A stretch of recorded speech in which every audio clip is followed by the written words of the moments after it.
Buongiorno e come sempre ben ritrovati con Ore 13, come avete visto già dalla sigla siamo in veste salute e subito vi ricordo l'argomento di oggi che è quello relativo alle nuove sfide della sanità trevigiana. Abbiamo il piacere di avere in studio con noi il direttore generale dell'ULSS-2 Marca Trevigiana Francesco Benazzi. Buongiorno. Buongiorno.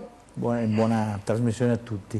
E abbiamo il piacere di avere in studio con noi la new entry, inconsapevole di quello che le aspetta, no, non è vero, il piacere di avere in studio con noi il nuovo direttore sanitario dell'ULSS-2 della Marca Trevigiana, Livio Dalla Barba. Benvenuto. Grazie, buongiorno a tutti.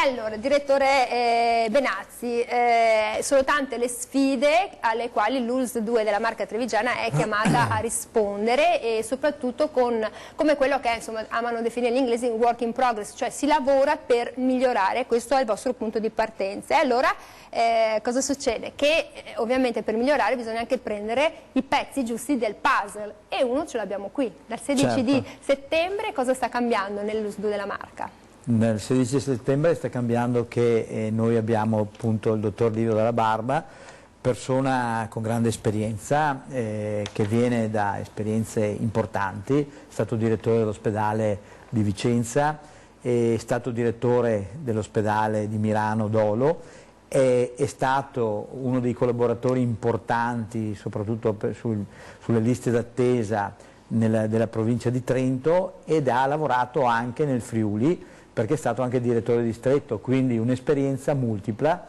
e soprattutto un'esperienza che riguarda sia il territorio che l'ospedale, che è la importante integrazione ospedale-territorio che noi vogliamo portare avanti ed è fondamentale per fare la presa in carico complessiva del paziente, della persona, anche quando entra in ospedale e poi viene dimessa e deve essere seguita ancora a domicilio. Sì, perché appunto l'approccio ormai moderno della sanità è l'approccio multidisciplinare, multidimensionale, quindi il team non abbandona il paziente, questo è importantissimo. Senta, visto che siamo anche in diretta, diamo una notizia, cosa sta succedendo per l'accesso del parco a Villa Carisi a Treviso? Cosa succede, direttore?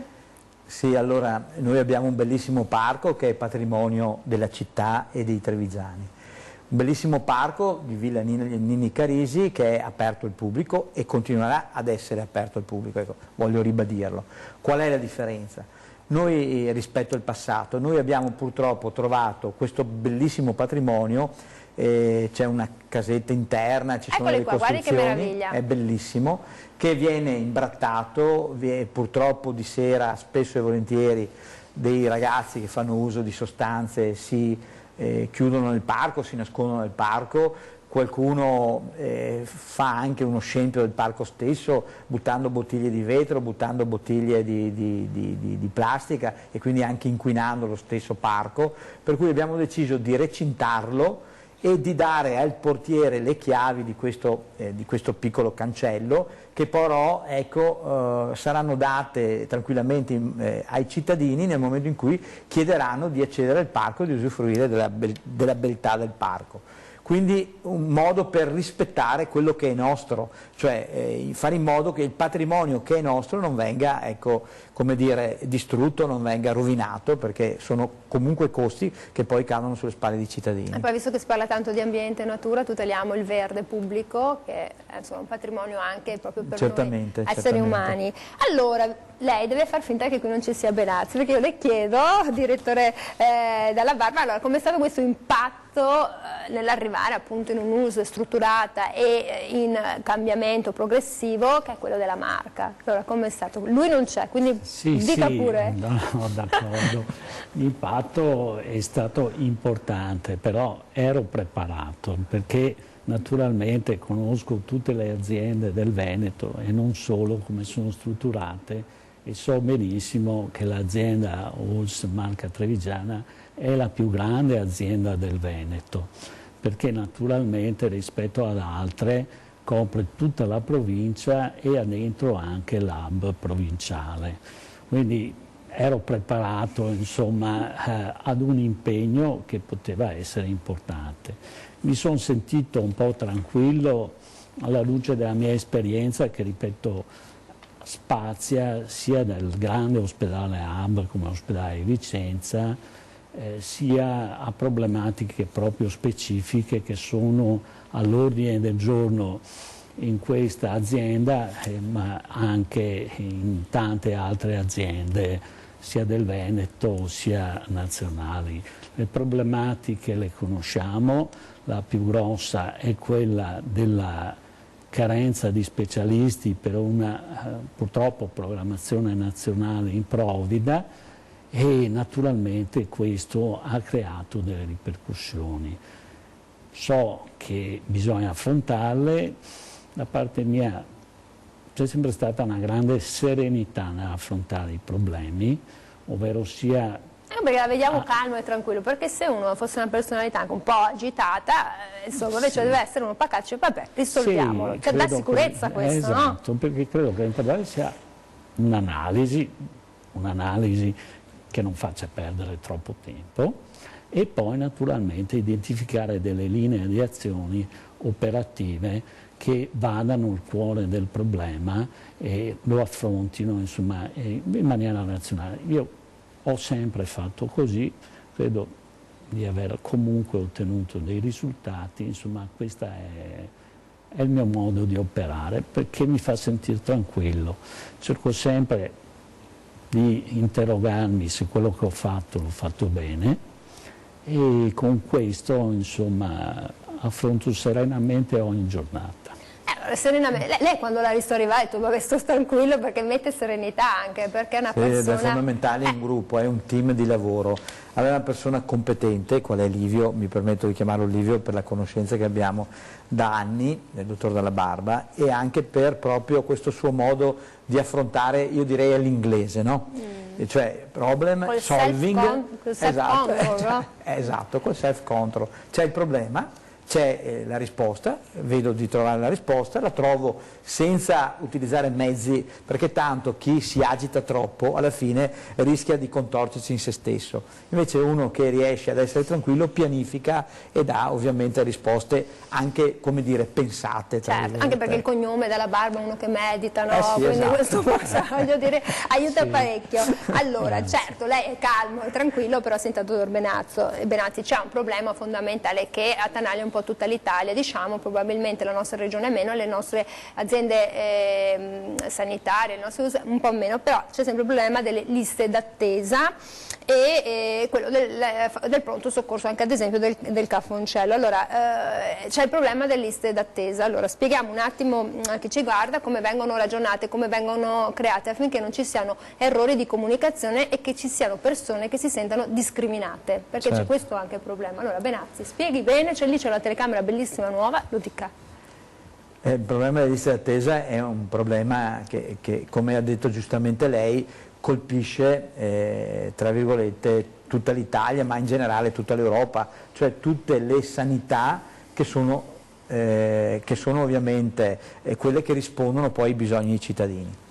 E lo diceva giustamente il dottor Dalla Barba, noi abbiamo un problema a monte, che è la carenza di specialisti, legata a una cattiva programmazione negli anni fatta a livello universitario.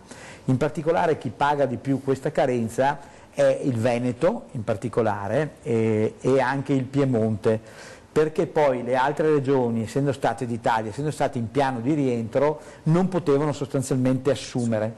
Quindi quando hanno potuto assumere, perché il Ministero ha sdoganato, diciamo, queste regioni, tutte le persone che erano state assunte da noi nel Veneto o in Piemonte o comunque nelle regioni dove ci sono due sostanzialmente università, perché ecco, per esempio la Lombardia, che 6-7 università tra cui private, ha un numero di specialisti molto maggiore, dove appunto c'erano due università, si sono resi conto che andando via questi colleghi, che sono ritornati a lavorare ovviamente vicino a casa, hanno creato un vuoto. Allora, il pensionamento di tanti, la trasmigrazione di questi verso ovviamente le regioni che prima non potevano assumere, e noi abbiamo avuto veramente un deficit di fattore umano. Questo ha creato ovviamente le liste d'attesa. Le ha create perché la potenzialità che noi potevamo dare era questa, tenendo anche conto, lo dico perché lo specialista ospedaliero non ha solo le visite, lo specialista ospedaliero ha il reparto, quindi posti letto da seguire, ha le guardie notturne da fare, e poi per la normativa europea ha 15 ore di pausa dove ovviamente non può più lavorare, altrimenti l'ULSS deve pagare delle grosse multe che vengono date dall'INAI. Contemporaneamente poi, se è un chirurgo ha la sala operatoria, ore di sala operatoria, e poi se è un internista deve seguire, come dicevamo, i posti letto e fare altre cose. In più deve dare delle risposte sulle liste d'attesa. Allora cosa stiamo facendo? Oggi stiamo sostanzialmente, grazie anche all'azienda Zero, facendo delle assunzioni anche di extra turnover, cioè oltre alla dotazione organica, cercando quindi di tamponare e di dare una risposta ai cittadini sulla specialistica che per noi è quella più pesante. Qual è? La radiologia, in particolare le risonanze magnetiche, le TAC, le ecografie, dove noi abbiamo liste d'attesa lunghe, però stiamo lavorando, il dottor Dalla Barba sarà colui che insieme ai direttori di ospedale e ai direttori di distretto si stanno impegnando su questo frangente proprio per ridurre questo gap. Qual è la promessa che noi possiamo fare? C'è il massimo impegno, abbiamo ovviamente messo anche tante energie economiche, perché non trovando gli specialisti ospedalieri siamo andati anche in cerca nei posti dove gli specialisti ci sono, facendo dei rapporti libero-professionali per portare gli specialisti qua per abbattere le liste d'attesa. L'ospedale di Treviso rispetto agli altri ospedali del Veneto ha solo complessivamente nell'US 2 8 risonanze magnetiche. Faccio un esempio, a Padova ce ne sono 15, a Verona 24. Allora stiamo acquistando, grazie alla Regione Veneto, alla CRIT e con l'autorizzazione del dottor Mantoan, 2 nuove risonanze magnetiche che andranno comunque a pieno regime entro il 2020 o comunque entro i primi mesi del 2020. Questo comporta poter far lavorare le macchine ancora di più, anche la sera, e avere quindi le risposte e ridurre ovviamente le liste d'attesa. Che hanno delle priorità, giusto? Che hanno delle priorità che sono a 10, 30, ecco, 60 giorni, 90 giorni o 180. Che non dipendono, ricordiamolo, perché magari le persone da casa un po' sono sospette, non dipendono da chi riceve la telefonata dal CUP, ma dipendono da cosa il medico di medicina generale, insomma il medico di base, il medico di famiglia, scrive, sì, che biffa sulla ricetta. Sì. Perché lì ci sono delle lettere, per quello quando telefoniamo ci chiedono, giusto? Certo, no, perché magari si creano anche delle no, è verissimo, cose deferibili, viene biffata sulla ricetta. Dopo ecco, quello che chiediamo ai cittadini, e lo diciamo anche ai nostri specialisti, perché il nostro vero problema sono le visite di controllo. Ecco, chiediamo ai medici di famiglia, e su questo stiamo lavorando nei tavoli, e chiediamo ai nostri specialisti ma anche ai cittadini, la visita di controllo ecco, è un controllo, quindi vuol dire non è un'urgenza, non è una cosa che si deve fare entro 60-90 giorni, ecco, la visita di controllo può avere anche un anno di tempo, perché è solo una visita per verificare che l'andamento complessivo della terapia vada bene. Ecco, quindi ecco, quello che chiedo è che effettivamente l'importante è che noi rispondiamo alle visite a 10, 30, 60, 90 giorni, perché sono quelle che effettivamente poi vanno ad impattare sulla salute della persona. Quindi c'è un colloquio costante tra cittadino che venga informato e non venga agitato, perché questo è, e il medico di medicina generale che possa insomma raccontare al paziente che le sue visite di controllo sono visite di controllo per ovviamente monitorare la situazione, ma che non devono allarmare, quindi una comunicazione importante, e anche trasmissioni come queste servono per informare. Allora io vi dico che adesso andiamo in pubblicità e poi sento il nuovo arrivato, il dottor Dalla Barba, che ci racconterà anche di un'altra emergenza, perché da un lato noi ci angosciamo perché dobbiamo fare il controllo, dall'altra parte spesso in maniera impropria cosa succede? Accediamo con dei codici bianchi che, oltre che intasare ovviamente il pronto soccorso, creano anche dei problemi di natura economica. Insomma, dobbiamo fare attenzione. Torniamo dopo la pubblicità.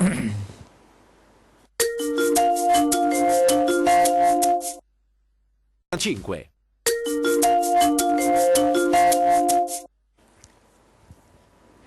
Eccoci qui, siamo tornati con la diretta, stiamo cercando di capire quali siano le nuove sfide dell'ULSS 2 della Marca Trevigiana, per capire quali siano le proposte e i miglioramenti, e ovviamente si ascoltano poi anche i cittadini che raccontano appunto ai medici con i quali vengono in contatto anche le nuove esigenze. Allora, stavamo parlando prima della pubblicità, dottor Livio Dalla Barba, il problema dei codici bianchi. Allora io le dico questo, no? C'è un rapporto molto recente, dice i codici bianchi, cosa succede? Sono stati il 13% del totale degli accessi al pronto soccorso, i codici rossi sono stati l'1,72%, i codici verdi 62,92% e i codici gialli 21,6%, che poi dopo cambieranno anche questi, abbiamo visto che diventeranno addirittura 15, il triage come lo conosciamo non ci sarà più.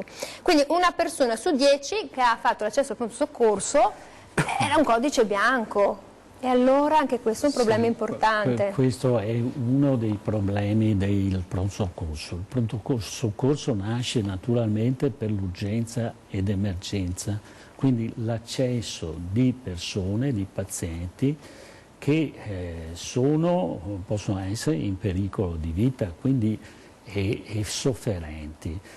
Poi il pronto soccorso aperto H24, 7 giorni su 7, vede l'accesso anche di problematiche che, pur sanitarie, non hanno i caratteri dell'urgenza, quindi non è necessario che siano trattate nel più breve tempo possibile, e questi sono i codici bianchi.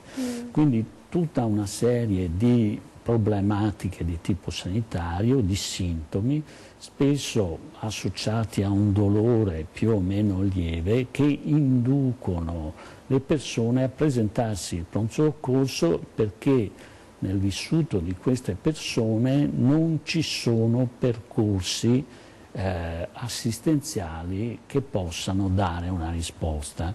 In realtà naturalmente è la medicina del territorio che dovrebbe dare una risposta a questo tipo di problematiche. Quindi lei sta dicendo il medico di medicina generale, gli ambulatori? Certo, molte di queste problematiche dovrebbero sicuramente accedere al medico di famiglia, al pediatra di libera scelta quando si parla dei bambini, e lì trovare una risposta. Purtroppo non sempre è così, e molte persone si rivolgono al pronto soccorso. Il pronto soccorso è, per quanto possa essere organizzato, strutturato, avere spazi, naturalmente sempre più fa fatica a dare una risposta in tempi brevi a questi cittadini dentro il pronto soccorso. E per questo naturalmente si stanno pensando ad altre soluzioni. Naturalmente la Regione aveva già pensato a delle organizzazioni che potessero comunque dare delle risposte, potenziando le strutture dei medici di famiglia. Ma ancora il pronto soccorso ha un eccesso di questo tipo di accessi. Lei ha detto il 13%. Sì, in Veneto addirittura siamo, poi spalmato sul Veneto siamo al 39,3%, uno su tre è un codice bianco, perché dai dati nazionali poi devi passare ai dati locali. Poi ovvio che altre regioni sembrano più virtuose, ma perché hanno meno popolazione o meno, voglio dire, bagagli sanitari. Questi sono i numeri veri, quindi il 40%, che è un numero veramente importante. Quindi dico, facciamo un esempio: se siamo in pronto soccorso ci sono 10 persone, mediamente è possibile che su 10 persone 3 siano un codice bianco. Assolutamente, questa è la realtà diffusa, e questo naturalmente potrebbe anche creare un pregiudizio per quanti invece hanno problematiche importanti e che vanno assistiti subito per poter salvare loro la vita, o comunque non creare un pregiudizio dando luogo ad esiti importanti. Anche perché è rarissimo con codice bianco, insomma, anche perché poi il codice bianco ha un tempo, no? Cioè il tempo massimo sono le 6-8 ore che vengono date come direttive. Si vede se una persona sta veramente male, insomma, è raro che diventi poi un codice verde, un codice giallo, è un codice bianco, differibile. Sì, assolutamente differibile. Tanto che comunque, insomma, si sa che ci sono stati accordi in conferenza Stato-Regione, anche recepiti poi dalla Regione Veneto, dove sono state date delle direttive diverse sui tempi di accesso alla visita del medico, ma alla conclusione soprattutto del trattamento di questo tipo di problematiche, insomma, che naturalmente sono state riconsiderate e per le quali sono state date direttive insomma, consone al tipo di problematica e all'urgenza che è assolutamente differibile. Allora, poi torniamo, le chiedo il fast track, che detto così, insomma, detta in poche parole, perché ci piace tanto l'inglese, insomma, il percorso breve, perché dobbiamo un po' anche seguire le buone prassi sanitarie che ci sono in alcuni paesi che non sono più sviluppati di noi, ma insomma hanno magari anche meno popolazione, però hanno visto che seguendo le buone prassi, delegando alcuni aspetti all'infermiere, al paramedico, arrivano, voglio dire, arriva la vera ciccia, cioè il vero problema, certo. Arriva il dottore. Senta, torniamo indietro perché quando prima si parlava della carenza dei medici, degli specialisti, abbiamo detto cattiva programmazione sanitaria, cattiva programmazione anche universitaria, perché non bisogna dirlo, non dirlo, e c'è una statistica che ci racconta che nel 2023 ci andranno in pensione 45.000 unità, nel 2025 potrebbero mancare 16.500 medici specialisti nel settore pubblico. Nel frattempo, in tutto questo, il nostro sistema sanitario ha compiuto 41 anni, no? È stato istituito nel 78 e come abbiamo sentito la carenza di medici, l'abbiamo sentito anche a livello nazionale, ha creato non poche polemiche. Allora, per garantire il meglio bisogna comunque far funzionare il pronto soccorso. Allora a Treviso lei praticamente cosa succede? Ha il dottor Pistorello che è in aspettativa. E mo' che si fa? È sereno perché tutto sta andando avanti. Mi dice chi sta pilotando l'aereo se il pilota è qui che beve il caffè? Allora il pilota sta ancora pilotando l'aereo Ecco. Perché sarà nel 1° ottobre. Il dottor Pistorello per i suoi motivi personali eccetera si è messo in aspettativa e naturalmente nel sistema pubblico va concessa di 6 mesi. Noi, io lo dico sempre, per nostra fortuna abbiamo comunque cavalli di razza all'interno del sistema, quindi abbiamo persone brave e noi abbiamo pensato, ragionando tra di noi proprio e chiedendo anche la sua disponibilità, di chiedere al dottor Bernardi, che è l'attuale primario e capo dipartimento di Conegliano, di potersi farsi carico in questo periodo di transizione, che poi se il dottor Pistorello deciderà di rientrare chiaramente il posto è suo, ma se non dovesse rientrare il dottor Bernardi intanto fa questi 6 mesi di, come dire, di lavoro anche all'interno del pronto soccorso di Treviso, che poi il lavoro del primario è un lavoro di organizzazione del sistema, non è un lavoro anche in prima persona d'accordo, ma soprattutto di organizzazione del sistema, per vedere appunto di fare in modo di ridurre questo gap, questo tempo di attesa, soprattutto di codici bianchi. Devo dire la verità che stiamo molto lavorando su questo, come sostanzialmente. Beh, lei l'ha citato, il fast track, cioè facendo l'accesso diretto intanto per specialità che possono ovviamente accedere direttamente, quindi l'oculistica, quindi la pediatria, quindi la ginecologia in qualche modo anche questa, quindi specialità che sono molto gettonate e che possono tranquillamente sopperire ai tempi d'attesa lunghi che altrimenti dovrebbero subire se stanno all'interno dell'area del pronto soccorso. L'altra fase è quella di ridurre, sarà un compito del dottor Dalla Barba e di direttori medici, i tempi di, come dire, di consulenza. Lo specialista che deve fare la consulenza per un paziente del pronto soccorso qualche volta è chiamato, dico gli ortopedici perché sono la cosa più eclatante, magari in sala operatoria, perché Treviso ha anche la fortuna e la sfortuna di essere un hub, e ricordo a tutti i cittadini, perché è importante, noi anche come ortopedia, noi non è che rispondiamo solo per la città di Treviso o per l'ex Sulz 9, noi oggi con l'area vasta, perché diventa un'area vasta, noi per le patologie importanti, perché abbiamo la neurochirurgia, la cardiochirurgia, la chirurgia pediatrica, eccetera, i politraumi importanti, soprattutto in montagna, noi rispondiamo a un paziente che cade col parapendio, che si fa male in montagna, viene caricato l'elicottero e portato a Treviso. Quindi il nostro pronto soccorso diventa sostanzialmente un collo d'imbuto perché risponde a un bacino di 1.200.000 abitanti. Il cittadino potrebbe dire, beh ma direttore generale, amplia il pronto soccorso. Allora questo potremmo farlo solo costruendo una nuova cittadella. Perché? Perché nel progetto della nuova cittadella sposteremo dei servizi nel nuovo blocco e dove attualmente c'è la direzione medica e altri servizi, diventerà un grandissimo pronto soccorso, che così potremo mettere anche, trovandoli si intende, potremo mettere anche più specialisti, di modo che avremo la possibilità di poter lavorare con più spazi e quindi magari con delle sale anche distinte, per ovviamente i codici bianchi che saranno in una sala e magari i verdi e i gialli in un'altra sala, in modo tale da poter anche, come dire, detendere il fatto che le persone sono tutte all'interno di una medesima... di non avere quell'effetto gregge, esatto, che alla l'effetto fine... gregge, che è quello che poi crea anche disturbo, ecco, alle persone. Poi le persone dicono: guarda che non mi prenda qualcosa qui, Sì. che sono arrivato, sì, magari mi si è da dare 5 punti a un dito, però... Dopo mi prendo l'influenza. E dopo ridurre anche, appunto, come dicevamo, i tempi di consulenza. Certo. E poi io continuo a dirlo, è una battaglia che faccio da anni, il nostro infermiere è un professionista, Certo. un professionista laureato con dei master, quindi fa un percorso che proprio per fare l'infermiere di pronto soccorso.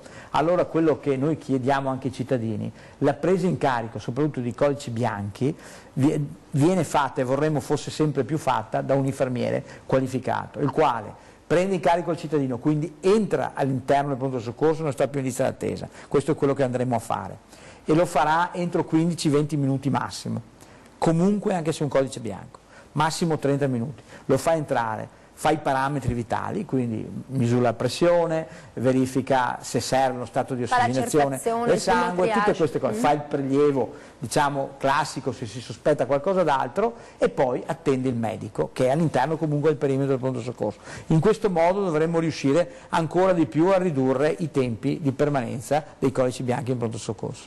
Questo diventa importante. Allora chiedo ai colleghi della regia se dobbiamo andare in pubblicità, perché vedo la luce accesa. No, non dobbiamo andare ancora in pubblicità. Allora, lei ha capito che è arrivato in un ULSS dove il direttore è bello forte, ha tanti progetti, e quindi ha bisogno di una persona molto conscia, molto consapevole. Parlavamo prima del pronto soccorso, no? E del fast track. Riagganciandomi a quello che ha detto il direttore generale, nel 2018 ha fatto ricorso al pronto soccorso un terzo della popolazione italiana, più o meno facciamo finta 15 milioni di cittadini, e di queste persone che hanno fatto ricorso, il 50% italiani non trovava, insomma, una risposta sul piano territoriale, e quindi si è trasformato poi in un codice bianco. Allora, con questi fast track, cosa sono questi fast track dalla Barba? Perché sentiamo tutto su inglesismo, ma poi alla fine, gratta gratta... I pazienti che accedono al pronto soccorso, molti di questi hanno una problematica di fatto monospecialistica, non particolarmente complessa. Da qui origina l'idea del fast track sostanzialmente. Quindi, come diceva prima anche il direttore, ci sono delle discipline, delle specialità, che può essere la pediatria, la ginecologia, l'oculistica, l'ortopedia, dove l'infermiere di triage già riesce a identificare e filtrare quell'utente, quel paziente che può beneficiare direttamente della competenza, della consulenza di quello specialista. Quindi in questo modo, con dei protocolli predeterminati, l'infermiere di triage incanala direttamente verso lo specialista ortopedico, lo specialista ginecologo, questo tipo di problematiche che sono di stretto interesse di quello specialista, di fatto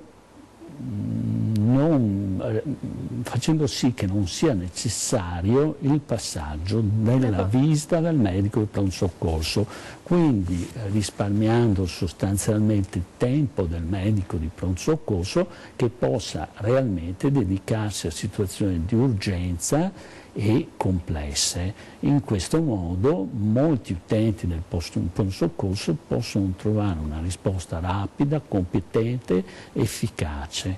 Questo è sostanzialmente il concetto del fast track. Quindi avete capito, è un concetto importante che va, diciamo, ad alleggerire la situazione all'interno del pronto soccorso, perché trova un percorso professionale di operatori sanitari e di medici che fanno seguire questo percorso per arrivare comunque sia ad una risposta, anche se si trattasse di un codice bianco, perché una volta che è stato preso in carica comunque la risposta deve essere data. Allora io devo andare in pubblicità, dalla Barba si prepari perché lo devo interrogare dal 1° gennaio 2020, cosa succede? Poi me lo dice, torniamo dopo la pubblicità.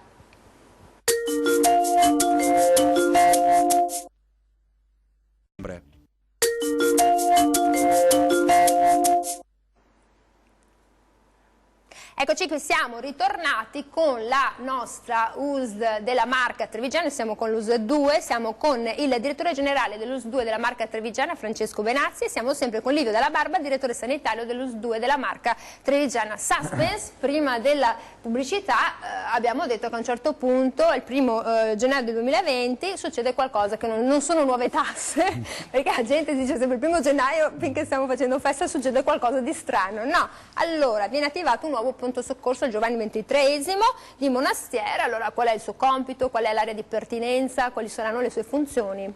Questa è una novità importantissima, naturalmente. Il presidio ospedaliero di Monastiere ha acquisito con le nuove schede ospedaliere la possibilità di gestire un pronto soccorso. Questa è una cosa importante perché naturalmente le case di cura private, il privato accreditato, ha gestito e va dato atto alla casa di cura di Monastiere di aver gestito in maniera egregia l'assistenza programmata, quindi tutto quello che riguarda la programmazione dentro naturalmente il ruolo che gli ha conferito la Regione.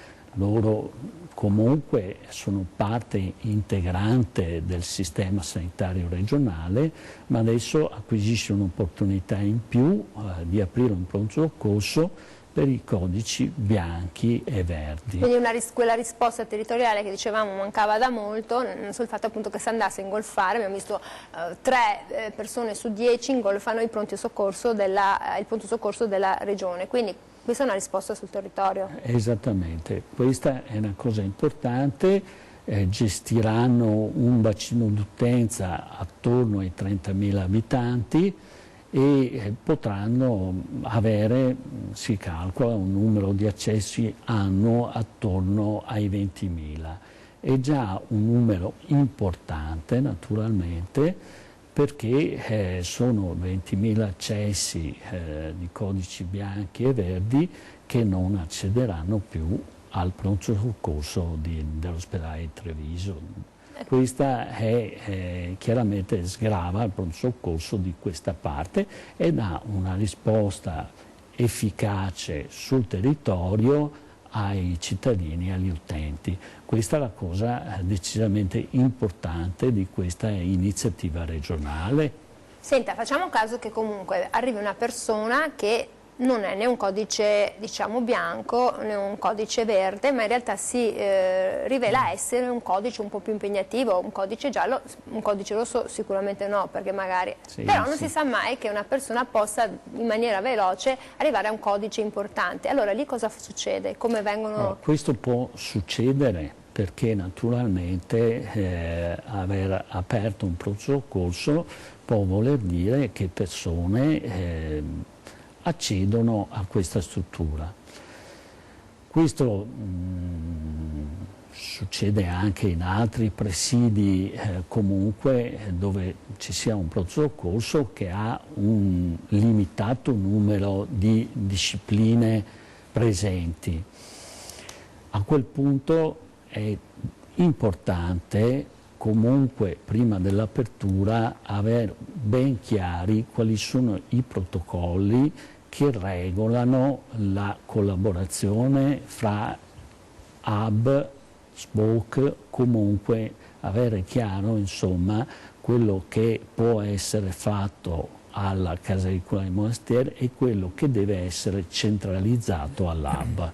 Ecco, su questo il direttore ha già deciso di stabilire un gruppo di lavoro che dovrà produrre questi protocolli che regolano.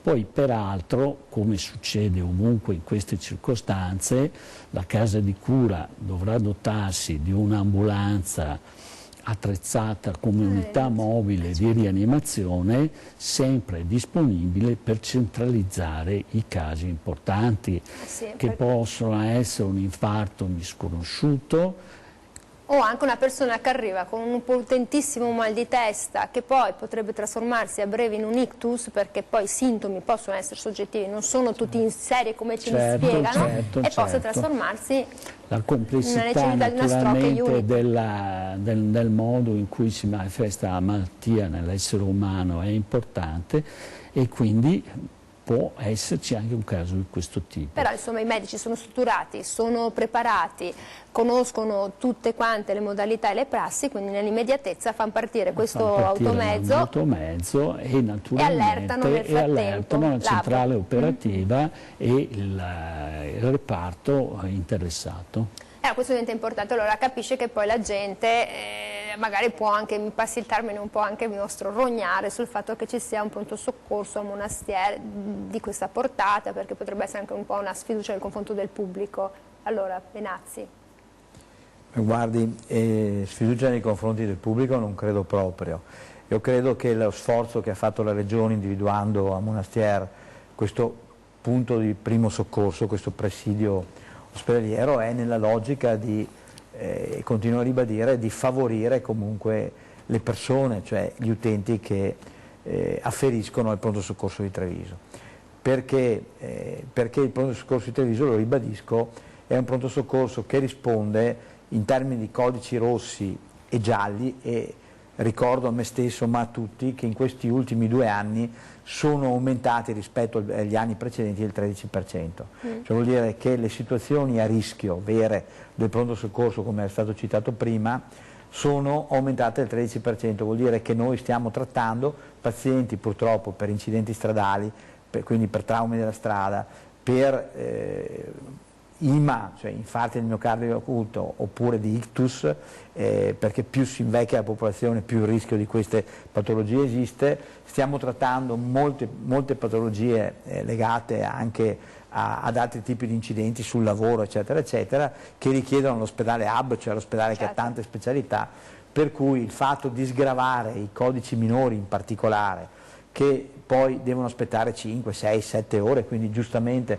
le persone si lamentano perché magari non c'è la rete territoriale e sono costrette a rivolgersi per forza al pronto soccorso. Avere un punto di riferimento diverso credo sia veramente favorire l'utenza, e quindi non è una competizione pubblico-privato. Tengo anche a precisare che il controllo su quello che fanno loro lo abbiamo noi, è nostro obbligo controllare, per cui credo che non è un ragionamento tra controllore e controllato, ma è veramente una sinergia a rete. È un servizio. È un servizio, una sinergia a rete per favorire l'utente, per fare in modo che l'utente stia meno possibile in pronto soccorso e venga, come dire, tra virgolette, servito nel più breve tempo possibile. Che è la cosa migliore, anche perché nonostante le direttive su alcuni codici prevedano 6 ore o un massimale di 8 ore, è chiaro che una persona almeno sta in pronto soccorso meglio, è giusto? Certo, perché certo questo non è fondamentale. È un dove si può stare. No, assolutamente, non è mai piacevole. Certo. Allora abbiamo detto che tra l'altro già all'inizio della trasmissione un italiano su 4 ad esempio ricorre al pronto soccorso proprio per accorciare le liste d'attesa. Allora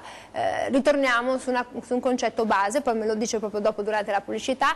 Come facciamo in modo che il medico di medicina generale, quindi il nostro medico di base di famiglia, ci aiuti e vi aiuti a non ingolfare i CUP, a non ingolfare queste famose liste d'attesa? Cioè bisogna fare la famosa parola sinergia. Ce lo dice dopo la pubblicità, direttore.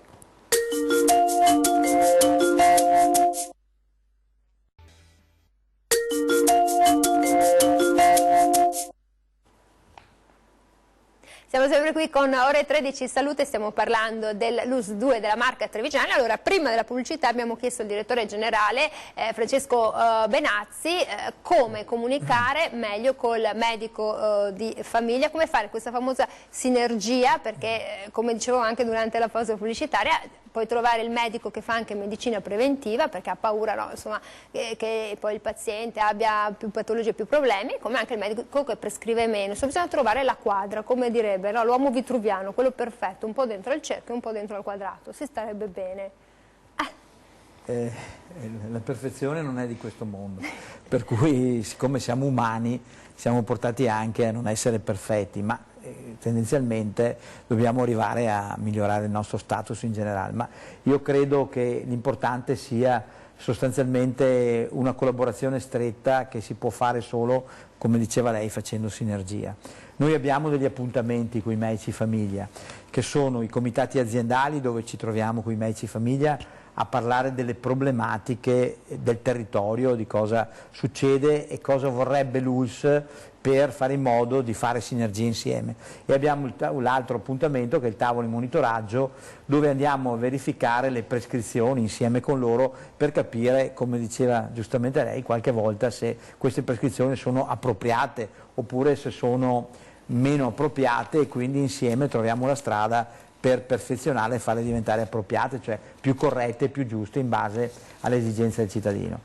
Noi dobbiamo sempre più lavorare sulla sinergia, cioè sul fare squadra, nella consapevolezza che non siamo noi pubblico, quindi noi ospedalieri, noi dipendenti pubblici una parte e loro convenzionati un'altra, ma che facciamo parte della stessa barca e della stessa squadra, perché l'obiettivo sia nostro che loro è quello ovviamente di dare una sanità migliore, una sanità che dia risposte ai cittadini e una sanità che resti sostanzialmente pubblica, perché a noi interessa che venga rispettato sia il dettato della Costituzione, che parla di universalità della sanità, cioè ogni cittadino ha diritto di avere i servizi che gli spettano, e per fare questo abbiamo bisogno anche del supporto del medico di famiglia, del pediatra di libera scelta e del medico della continuità assistenziale. Come fare in modo per fare sempre più una rete a maglie strette? Beh, utilizzando protocolli, utilizzando linee guida, cercando di coinvolgere medici di famiglia e medici specialisti su questa strada, che poi è la strada delle cosiddette best practice, cioè delle pratiche corrette, e che forse in Italia ancora è un po' indietro rispetto ai paesi anglosassoni e che dobbiamo un po' riprendere, riscoprire e vedere di applicare insieme noi e i medici di famiglia. E poi ricordiamoci anche che abbiamo dei medici eccezionali sul territorio sanitario, sul territorio, scusate, nazionale dal punto di vista sanitario, dei medici, dei primari che ce li vedono in tutto il mondo, quindi teniamoceli cari e stretti. E allora io vengo da lei, dottor Dalla Barba. Abbiamo molto anche parlato della problematica, no, del reperire le specialità, della carenza dei medici. Allora tra il 2019 e il 2025 abbiamo sentito una montagna di specialisti medici di medicina generale se ne vanno in pensione. Allora, se ne andranno in pensione entro il 2025 6.127 in pediatria, ma di nuove specialità ce ne saranno solo 2.805. Anestesia e rianimazione in pensione 5.671, ne arrivano solo 4.276. Abbiamo poi la medicina d'urgenza, potrei continuare, 5.652 se ne vanno in pensione e se ne specializzeranno 1.471. E poi c'è la chirurgia generale insomma non siamo per nulla messi bene. Vanno in pensione una marea di specialità di professionisti, se ne laureano poco, e qui bisognerebbe bacchettare la questione del numero chiuso, e magari un modello francese sarebbe più auspicabile per le nostre università. Chi è bravo e meritevole entro 2 anni va avanti, e allora voi siete qui che lavorate appunto sulle coperture dell'organico. E allora? Questa è una bella sfida. Sì, questa è una sfida, la questione è nota. La chiusura dell'accesso alla facoltà di medicina prima, e poi la riduzione dei posti di specialità. Queste sono le questioni, più la seconda della prima, perché come sappiamo ci sono un numero considerevole di laureati in medicina abilitati, e poi invece si crea un imbuto sulle scuole di specializzazione, ed è lì il vero nodo del problema. Cioè, da quando c'è stata poi la riforma, perché una volta ci si formava sulla corsia e anche in quel modo lì. Sappiamo bene che un tempo, adesso naturalmente ci sono delle direttive che devono essere osservate, direttive anche di origine europea, in cui chi vuole accedere all'ospedale pubblico deve avere la specializzazione e questo naturalmente rappresenta parte del problema. Qui io penso che gli ospedali pubblici hanno dei grandi talenti come professionisti, hanno delle eccellenze nell'assistenza e potrebbero avere un ruolo di didattica e formazione importante. Queste sono risorse importanti che chi ha lavorato nei grandi ospedali pubblici conosce benissimo e che sicuramente sono purtroppo sottoutilizzate stante tutti questi vincoli che derivano sostanzialmente da norme nazionali, da funzionamento dall'università e questa è la sfida sostanzialmente, riuscire a coniugare una formazione universitaria con le risorse presenti nei grandi ospedali pubblici.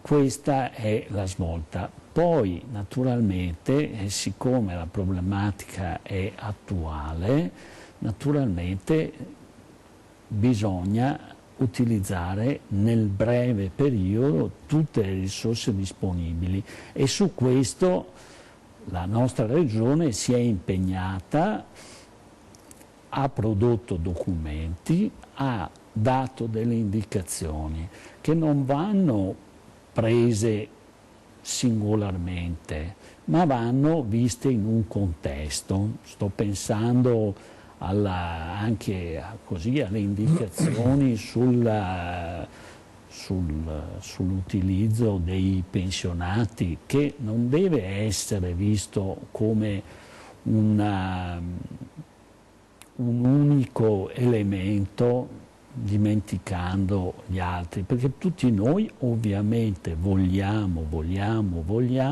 valorizzare i giovani colleghi e su questo non ci piove, cioè faremo l'impossibile per valorizzare i giovani colleghi, però nel breve periodo noi sappiamo anche che ci sono professionisti che non hanno anche voglia di andare in pensione, che hanno tanto, che sono andati in pensione, ma che sono portatori di competenze straordinarie. Insomma, i nostri medici, i nostri primari di una volta li conosciamo quanto abili ancora oggi sono, insomma, e quindi anche queste competenze, che comunque, ripeto, vanno visti in un contesto, non vanno visti in modo isolato, possono rappresentare una risorsa per continuare a far sì, come diceva il direttore, che il nostro sistema resti un sistema pubblico